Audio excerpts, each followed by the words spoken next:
Praise the Most High Yahuwah. I give you glory and honor, and I pray the hearers of this word would be transformed by the renewing of their mind. In the name of Yeshua HaMashiach. Welcome to Into All Truth. Let's get into it, family. So today's message is called, What Did We Miss in the Wilderness? Why must Israel return there again to become priests of the earth? Everyone wants to know what will happen and why, so this is my attempt to answer those questions. And of course, this is a continuation from my series on The Economist, as well as how will we come out in the Exodus. And also I did a message on the 1/3 that have already been sifted out. So this is continuing from all of those if you want to go back and watch them. I know it's been a while since I did my last video, so this is going to be another long one. 2 parts because it's taken a long time to research and there's lots of content and it's still going to be really dense. This should be 3 or 4 hours. I keep getting blocked by YouTube in uploading this video.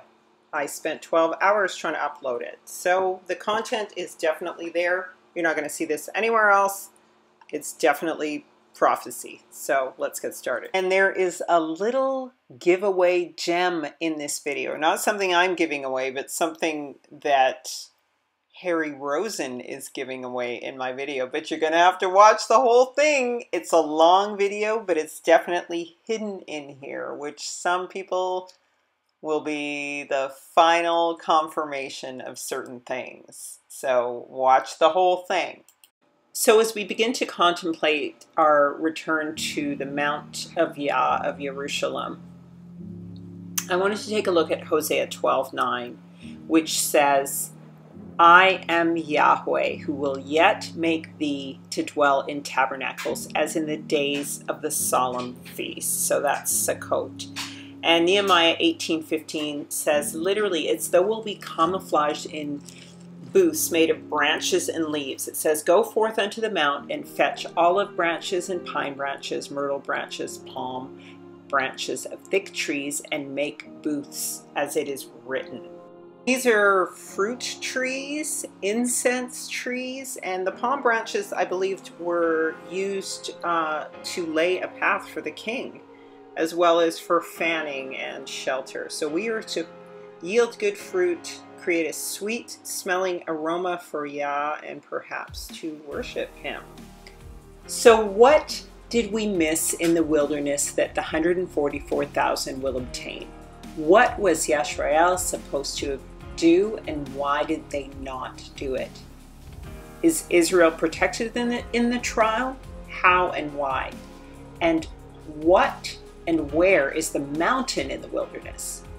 What are examples we can look to, including Yeshua, to answer these questions? And what is the significance of the rock of the mount? This video seeks to answer those questions. It is a long one, but I notice more and more my viewers tend to be more informed in a smaller group. And my subscribers complain that they can't find my videos, so please hit the like and notification button. So when Moshe goes to the king of Egypt, Moshe says to the Pharaoh, let us go on a journey of 3 days in the desert that we may offer sacrifices to Yahweh. So 3 days journey, then 1 day sacrificing to do the Passover, and then they're going to turn around and come back. And that equals 7 days, which is the number of the years of the trial and the tribulation. 3 days is the number of days that Yeshua was dead and risen, as was Lazarus, and as was Jonah in the belly of the fish. And 3.5 days was the number of the years that Yeshua did his ministry. So what do you think was supposed to happen in the desert? The promise to Pharaoh was to go to Passover for 3 days journey, and then to come back and return, possibly to be priests unto the nations. But Pharaoh wouldn't allow it. So he lost that blessing.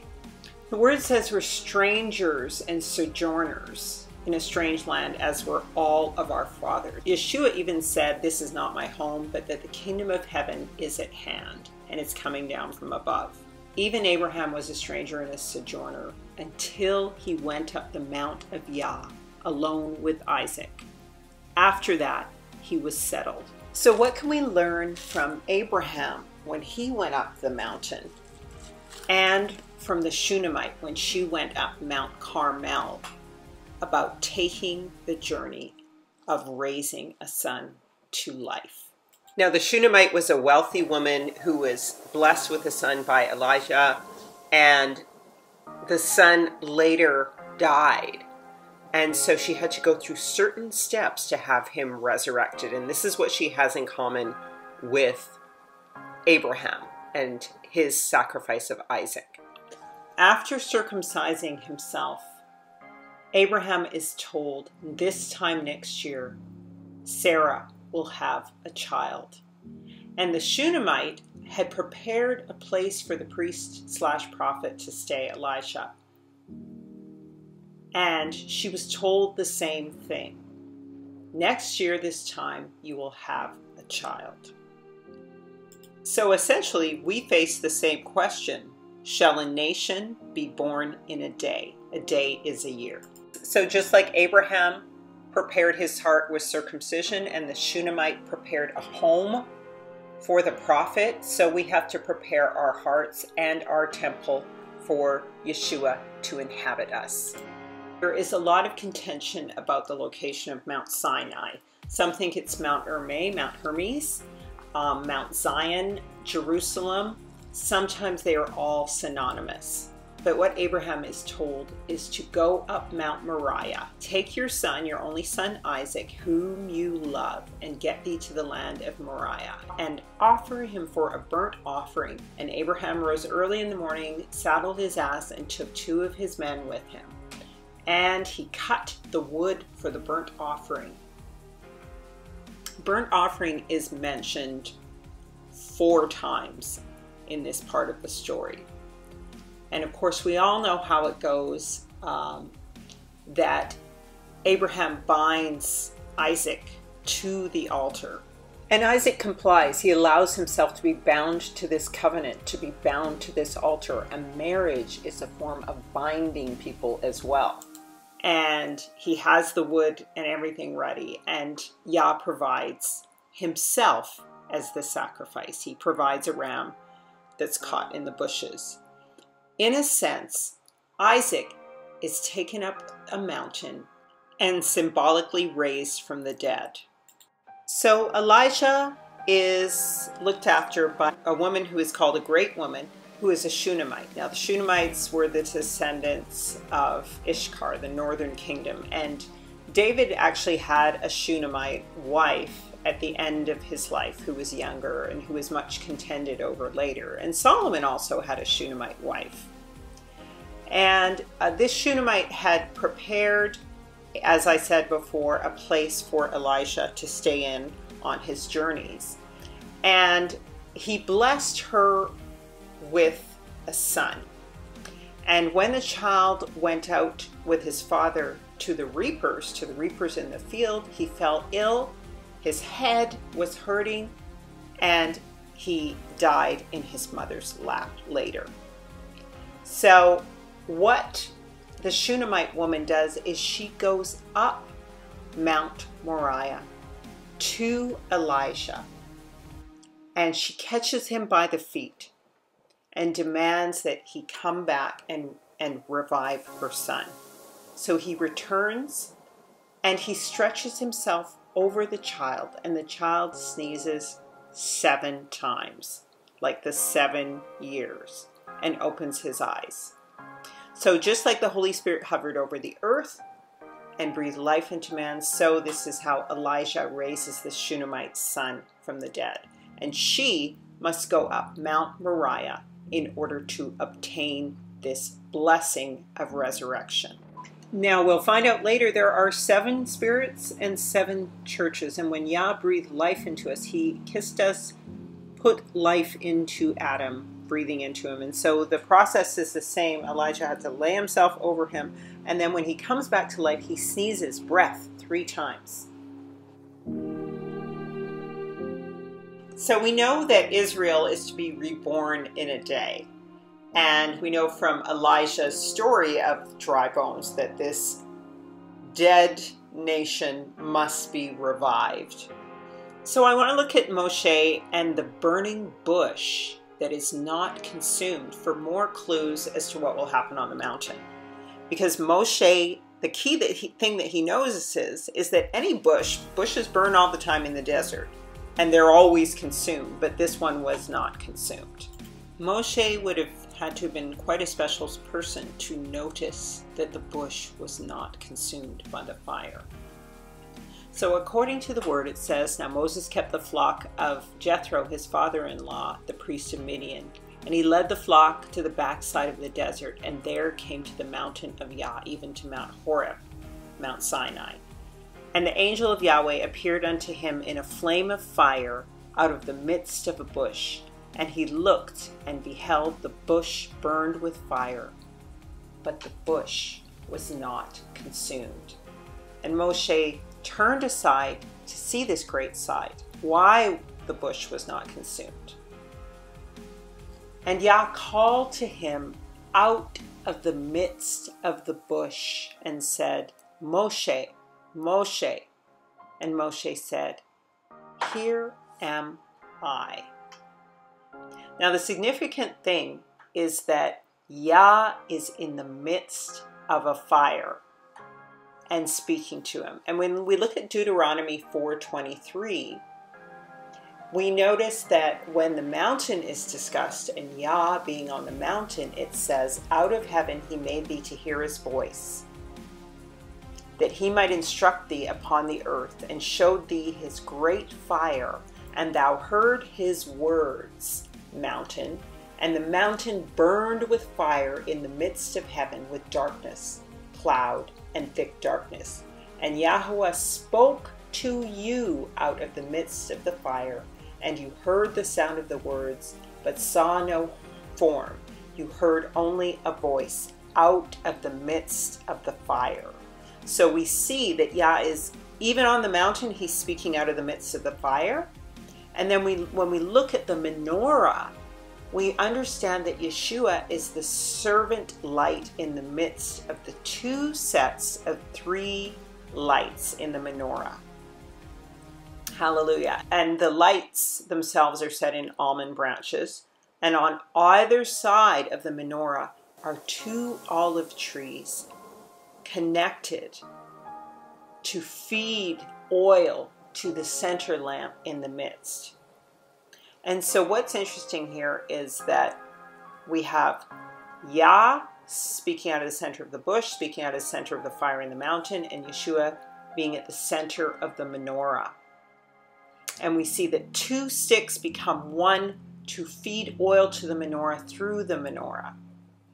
And when we look at Leviticus 6:13, and when we understand, when we're talking about an altar according to Levitical law should never, ever go out.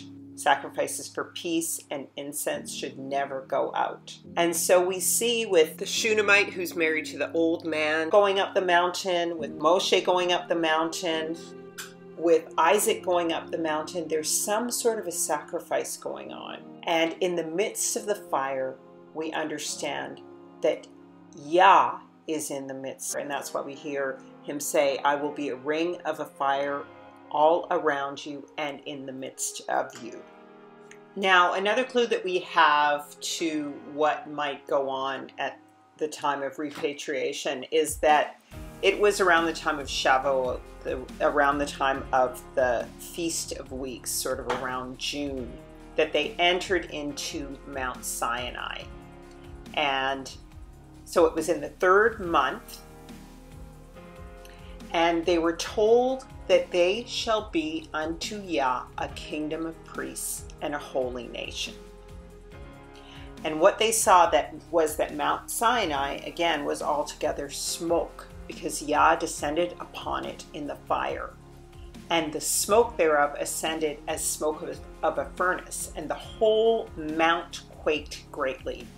And they said to Moshe, Speak thou with us, and we will hear.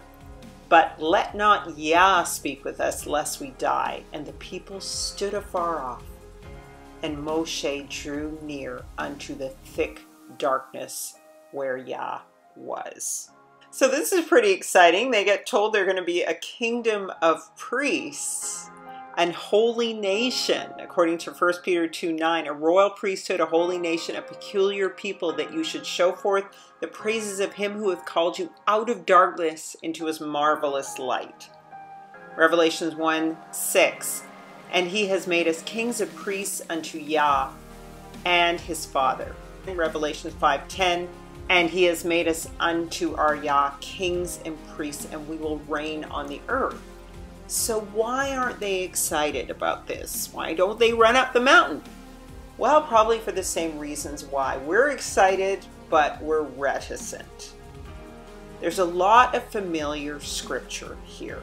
We see Yahuwah descend upon it in fire, and the smoke is of a furnace, and the whole mountain quakes.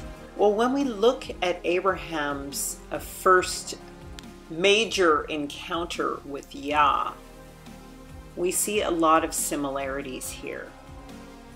You know, obviously he lays out animals to be sacrificed, and he drives away the birds of the air. But this is at a time when the sun is going down, and a horror of great darkness falls upon him in Genesis 15:9 through 18 here. And we see also that there is a smoking furnace and a burning light that passes through the animal sacrificial pieces that Abraham has laid out, or Abram has laid out. So, and this is all connected to the prophecy of the children of Israel being strangers in a strange land and going to be afflicted and slaves. So this is kind of the associations they may have been making, and they're right to make them. And you can freeze this and look at this chart, because they knew that they had only been in about 200 years of slavery, not 400. So you can read the scriptures that Abraham all the way to Moshe were only in Canaan and Egypt for 430 years. So with all the terror of the fire on the mountain, they refused to go up the mount of Yah. And when they saw the appearance of Moshe, this also caused them to fear, to the point where he had to veil his face. And it came to pass when Moshe came down from Mount Sinai with the tablets of the commandments in his hands, the skin of his face shone when he talked with Yah. And when Aaron and all the children of Israel saw Moshe, behold, the skin of his face shone, and they were afraid to come near him. So this is a very familiar picture. So Yeshua takes James, John, and Peter up to a high mountain, and there he is transfigured before them, and his face shone like the sun, and his clothes became as white as the light. And then there appeared before them Moshe and Elijah talking with Yeshua. And so this is a very familiar kind of a story where we see the two olive trees, and in the midst of them is the lampstand. Zechariah chapter 4, 1 through verse 14. And the angel that talked with me came again and waked me as a man out of a sleep, and said unto me, What do you see? And I said, I have looked. Behold, a candlestick all of gold, with a bowl on top of it, with Yah's 7 lamps on it, and 7 pipes to the 7 lamps which are on the top of it, and 2 olive trees by it, one on the right side of the bowl, and the other on the left side. So I answered and said to the angel that talked with me, What are these, my Lord? Then the angel that talked with me answered and said to me, Don't you know what they are? And I said, No, my Lord. Then he answered and said, This is the word of Yahuwah to Zerubbabel, saying, not by might nor by power, but by my Spirit, saith Yahweh of hosts. Who are you, O great mountain? Before Zerubbabel, thou shalt become a plain, and he shall bring forth the headstone thereof, with shoutings, crying, Grace, grace unto it. Moreover, the word of Yah came to me, saying, The hands of Zerubbabel have laid the foundation of this house. His hands shall also finish it, and you shall know that Yahweh of hosts hath sent me to you. For who has despised the day of small things? For they shall rejoice, and they shall see the plummet in the hand of Zerubbabel with those 7. They are the eyes of Yahweh, which run to and fro through the whole earth. And then I answered and said to him, What are these 2 olive trees upon the right side of the candlestick, and upon the left side thereof? And I answered again and said to him, What are these 2 olive branches, which through the 2 golden pipes empty golden oil out of themselves? And he answered me and said, Don't you know what these are? And I said, No, my Lord. Then he said, These are the 2 anointed ones that stand by Yahweh of the whole earth. So the mountain is Hasatan and his mountain. So the 2 witnesses, their oil is feeding into the lampstand, into the midst of the fire where Yeshua is. And this is why it says salvation is of the Yahudim. Israel is my firstborn son. Because part of the work that Moshe and Elijah did is feeding the work of Yeshua as the center light, as the fire in the midst. This is their service as priests unto the nations and Yeshua. Now what's interesting is that when Yeshua is on the mountain, you see the face is transformed by the presence of Yah. Okay, the fire in the midst transforms them. But there is a lot of contention about which mountain Yeshua took the apostles up. And a lot of them say, again, it was Mount Hermon, which is Mount Zion. And this is where Azazel and the 200 angels, according to the book of Enoch, one of the books found complete with the Dead Sea Scrolls, this is where Azazel and the 200 angels descended to take wives of the daughters of men, according to the first book of Enoch. Okay? And that is considered the gates of hell. So then, we have Peter's speech about, let's set up 3 shelters for you and Moses and Elijah. But then what happens is a bright cloud envelops them, and then a voice comes from the cloud saying, This is my son whom I love, and in him I am well pleased. Please listen to him. What Yeshua says is, don't tell anyone what you've seen until the Son of Man has been raised from the dead. Okay, so also this is Yeshua going up the mountain to point to the fact that he will be transformed after he is raised from the dead, just as the 144,000 will be transformed after they're raised from the dead. And so 1 Thessalonians talks about how we who are alive and remain will be caught up together with him in the clouds to meet Yahweh in the air, so we'll ever be with Yahweh. And so this is meeting with the dark cloud of Yah that has descended upon the mountain. This is not going up into heaven. So this is a clue as to what will be experienced on the mount, which we'll get to later, and how we will be changed. But what further evidence is there, according to Scripture, that we shall be changed? 2 Corinthians 5. For we know that if our earthly house of this tabernacle were dissolved, we have a building of Yah, and house not made with human hands, eternal in the heavens. For in this we groan earnestly, desiring to be clothed upon with our house, which is from heaven. So this is the heavenly body that we are transformed into, so that by being clothed we shall not be found naked. For we that are in this tabernacle do groan, being burdened, not for that we should be unclothed, but be clothed upon, that mortality might be swallowed up of life. So we are desiring to be clothed with the heavenly body.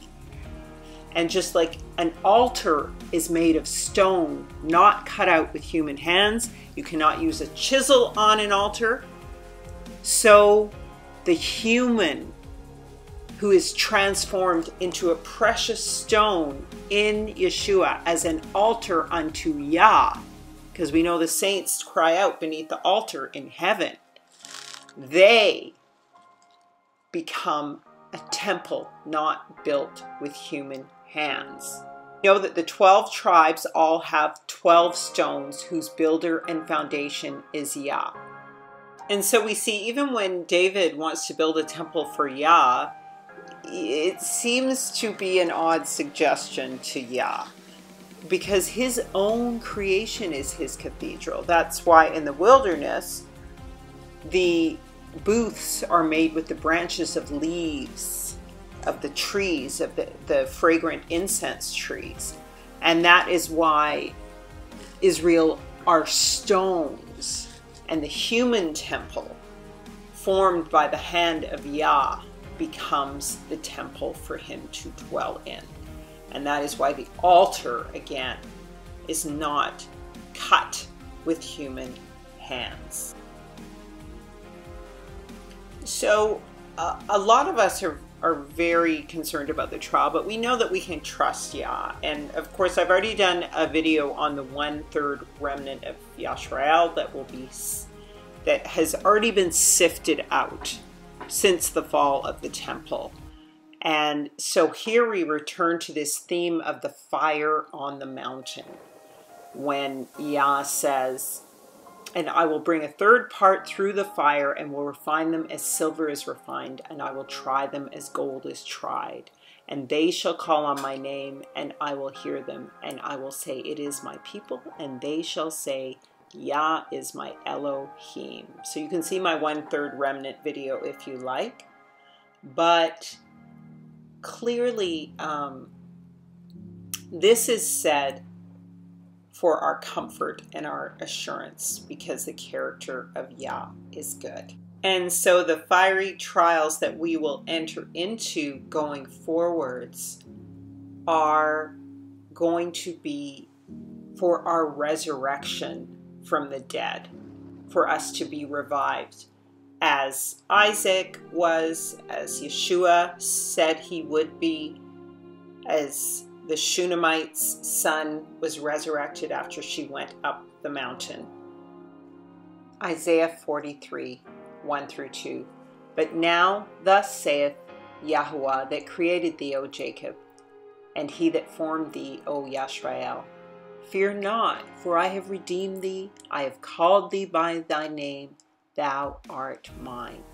When thou passest through the waters, I will be with thee, and through the rivers they shall not overflow thee.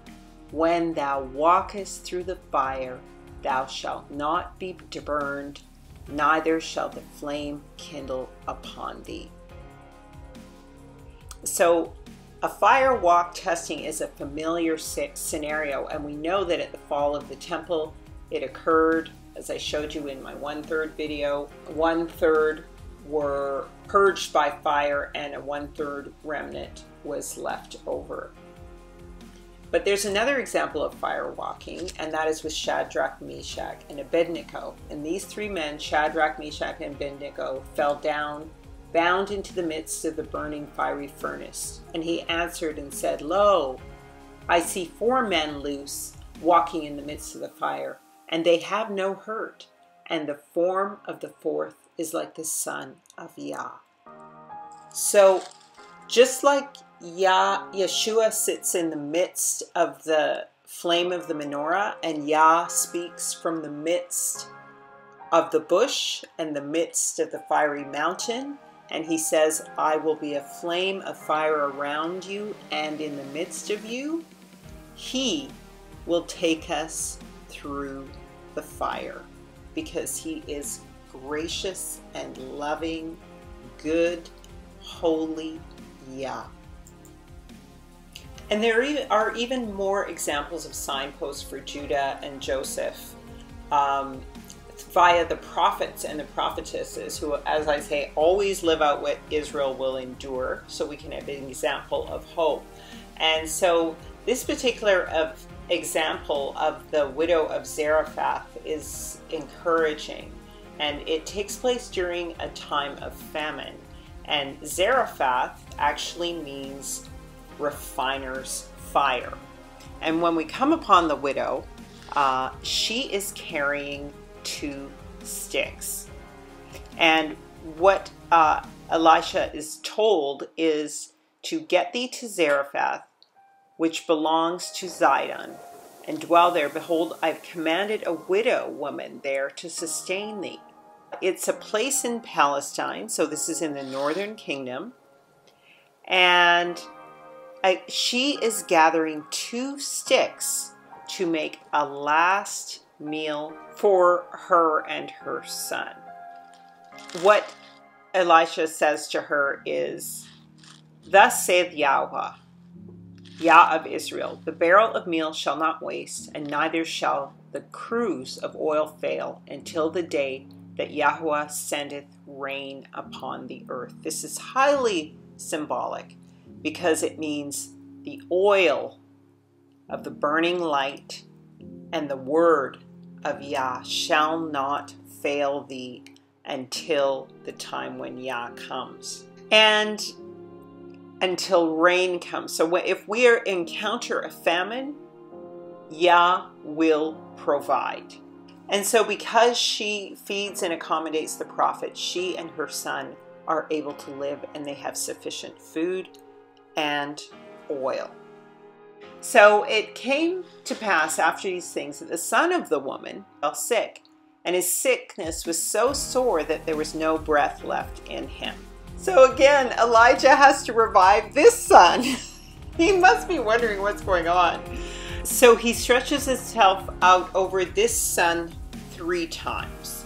Then Yahweh heard the voice of Elijah, and the soul of the child came into him, and he revived and delivered him unto his mother. And Elijah said, See, thy son liveth. So this is another symbol. We have the bread and the oil that does not run out during the famine, during the trial. And because of that, Israel is able to preach. The widow and the son are able to preach the coming of the kingdom to the ends of the earth, and then the son dies and is raised again. So again, we see the prophets living out what will eventually happen, what happens in Yeshua as our Savior, and then what will happen to Israel as the firstborn son.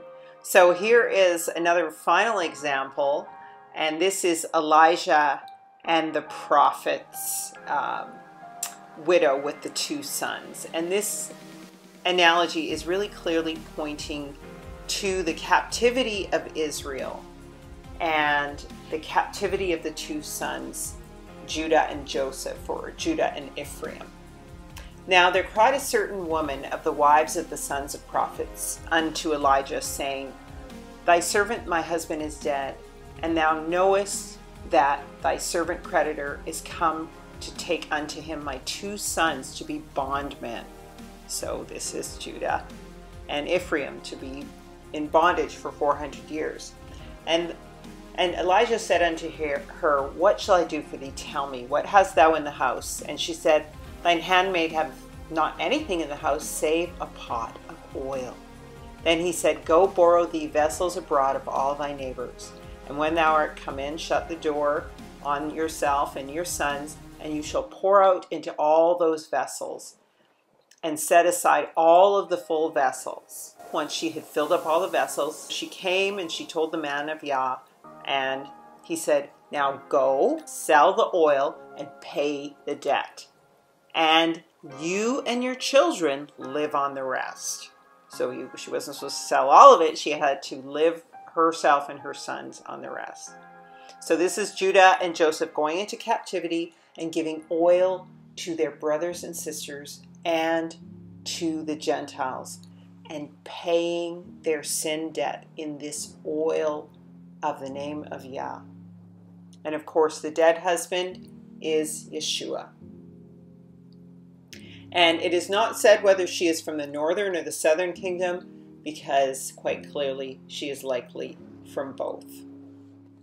So essentially, Israel in all of this becomes like the burning bush that is not consumed. When we look at the menorah, it is usually made from almond wood, and almond is called sakad. And sakad, an almond, is associated with being watchful, with being a watcher, like an almond, to become watchers, watchmen. And the angels were known as the watchers, and the prophets were known as the watchmen. The original believers were called Nazarenes, which means watchmen. They never called themselves Christians. The almonds adorn the candlesticks. And we know that Aaron held the budding rod of an almond branch to affirm his leadership during some of the trials during the Exodus. So when we talk about the example of Aaron in Numbers 17:8, it says, now it came to pass on the next day that Moshe went into the tabernacle of the witness, and behold, the rod of Aaron of the house of Levi had sprouted and put forth buds, and had produced blossoms and yielded ripe almonds. On the lampstand itself 4 bowls shall be made like almond blossoms, each one with its ornamental knob and flower. Almonds are both nuts and fruits. The trees of the Gentiles generally throughout the word are like oaks, cedars. They're fruitless trees, but they're still good trees. Nebuchadnezzar is an oak tree. Cyrus is a cedar tree. And when Lot is visited by the angels, Abraham is told that the angels go to see if there are any trees in Sodom. In other words, any tall, standing, good trees among the Gentile nations. Of course, the trees of the Hebrews are fruitful trees, like olive trees and fig trees. And so the menorah is almost like a mix of the two. So it's almost like it's a nut tree. It's like a wooden fruit. And you know, it's interesting because the great fire that we shall become and is not consumed actually is the very throne room of Yah. And that's why the testing and the trial, because in fact he will protect us. How will he protect us? You know, I've already shown you with Shadrach, Meshach, and Abednego and these other examples. He will protect us if we seek him as our reward. According to Psalm 27:4-8, the word says, one thing have I desired of Yahweh, that I will seek after, that I may dwell in the house of Yahweh all the days of my life, to behold the beauty of Yahweh and to inquire in his temple. For in the time of trouble he shall hide me in his pavilion. In the secret of his tabernacle shall he hide me. He will set me upon a rock. And shall mine head be lifted up above my enemies round about me? Therefore will I offer in his tabernacle sacrifices of joy. I will sing praises unto Yahweh. And then Matthew 7:25 says, and the rain descended, and the floods came, and the winds blew, and beat upon that house, and it fell not, for it was founded upon a rock.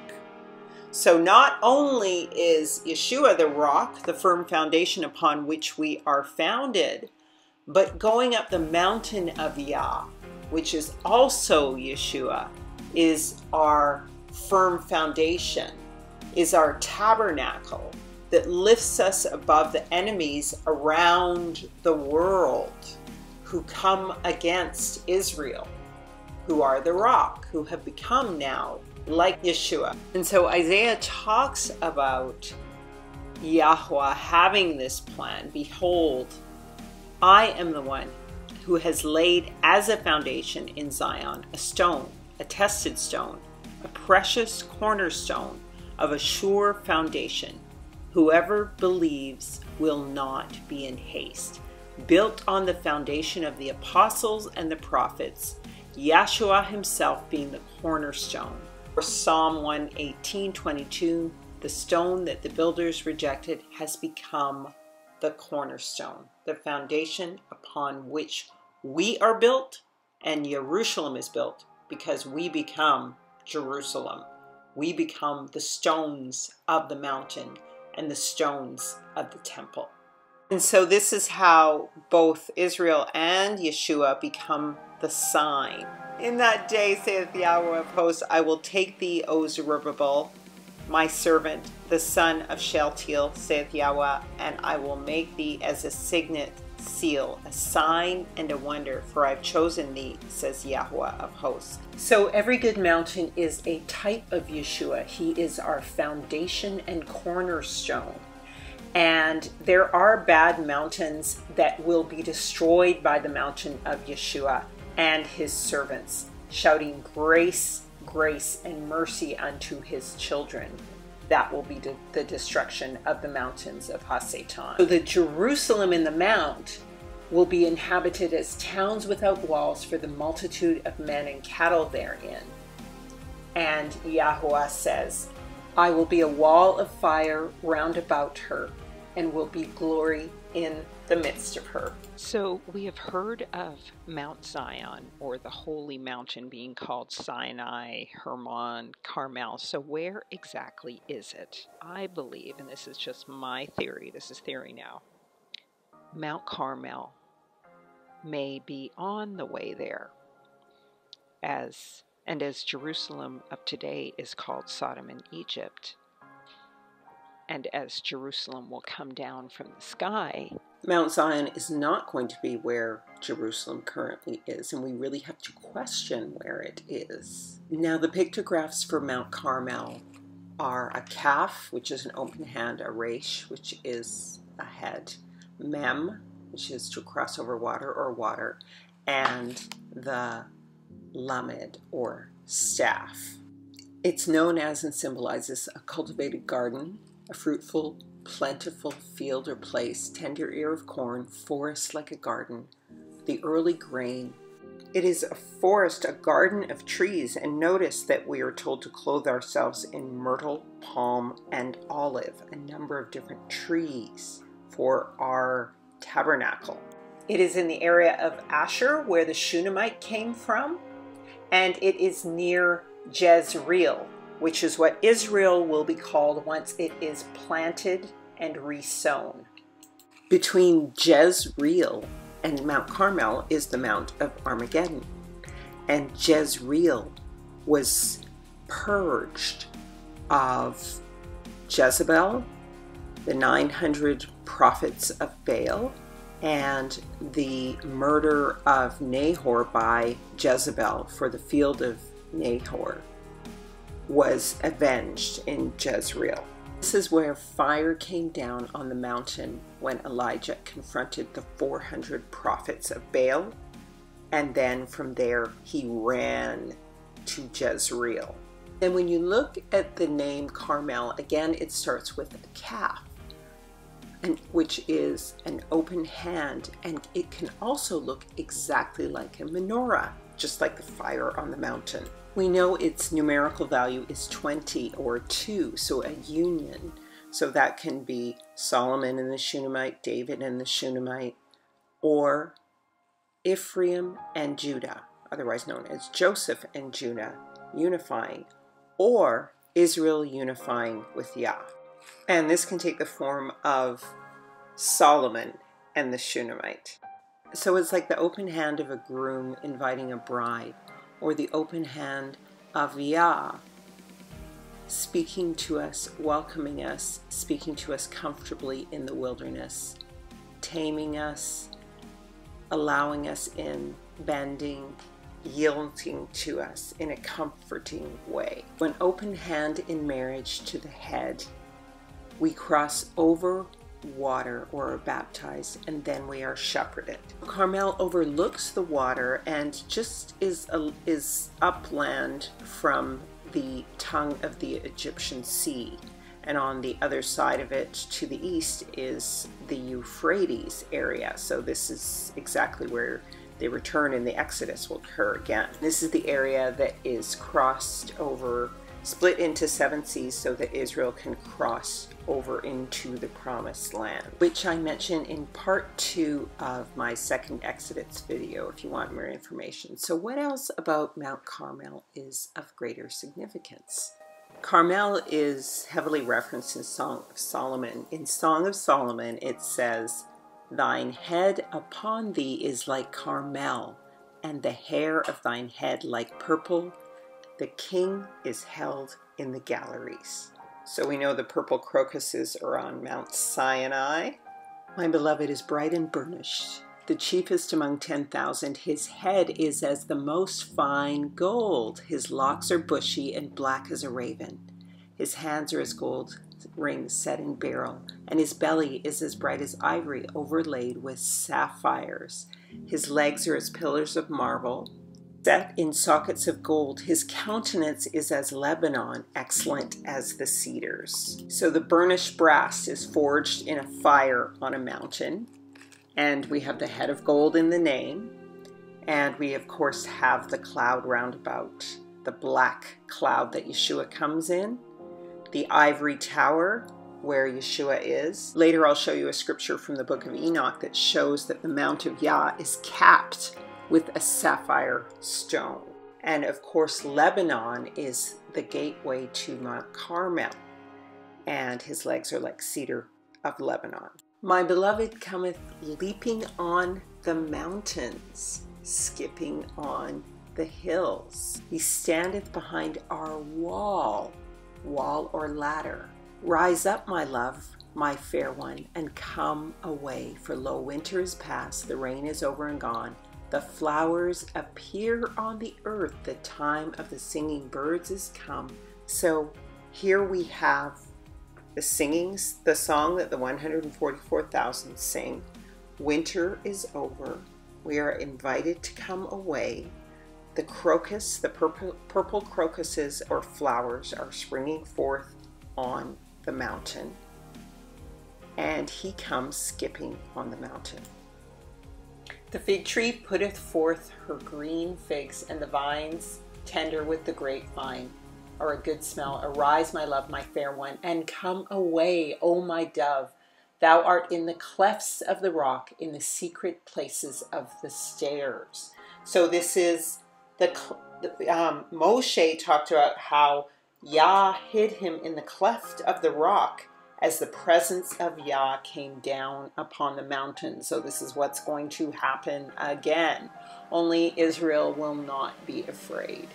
I am come into my garden, my sister, my spouse. Carmel is a garden. I have gathered my myrrh with my spice. We're wearing myrrh. I sleep, but my heart waketh. It is the voice of my beloved that knocketh. This is the voice on the mountain. And this is, behold, I stand at the door and knock, which is what Yeshua says. And this is part of the West African Hebrew marriage ceremony, to knock at the door, saying, open to me, my sister, my love, my dove. The dove is the Holy Spirit and peace. In the West African marriage ceremony, the bride waits a year. Shall a child be born in a year? To look into the family. The groom looks into the family. Then if he wants to marry her, he knocks at the door. She then lets him in. my undefiled. My head is filled with the dew, and my locks with the drops of the night. Now isn't a cloud over the mountain like dew descending? Here's more on Mount Carmel, 2 Chronicles, and in Carmel, for he loved husbandry. It shall blossom abundantly and rejoice even with joy and singing. The glory of Lebanon shall be given unto it, the excellency of Carmel and Sharon. They shall see the glory of Yahweh and the excellency of our Yah. As I live, says the King, whose name is Yahweh of hosts, surely as Tabor is among the mountains, and as Carmel is by the sea, so he shall come. That's Jeremiah 46. The earth mourneth and languisheth.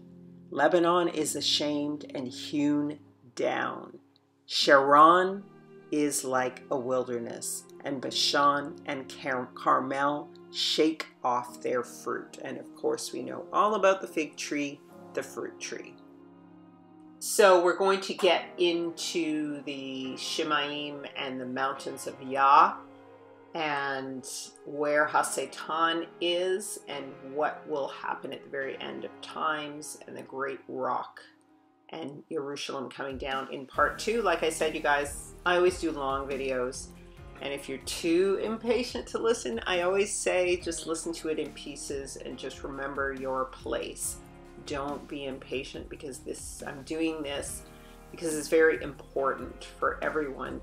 May Yah bless you and keep you and cause his face to shine upon you, and I will have something referencing what Harry Rosen is indicating on his page about all of this in the next video. Thanks for watching, folks. Like, subscribe, and share. I am being blocked.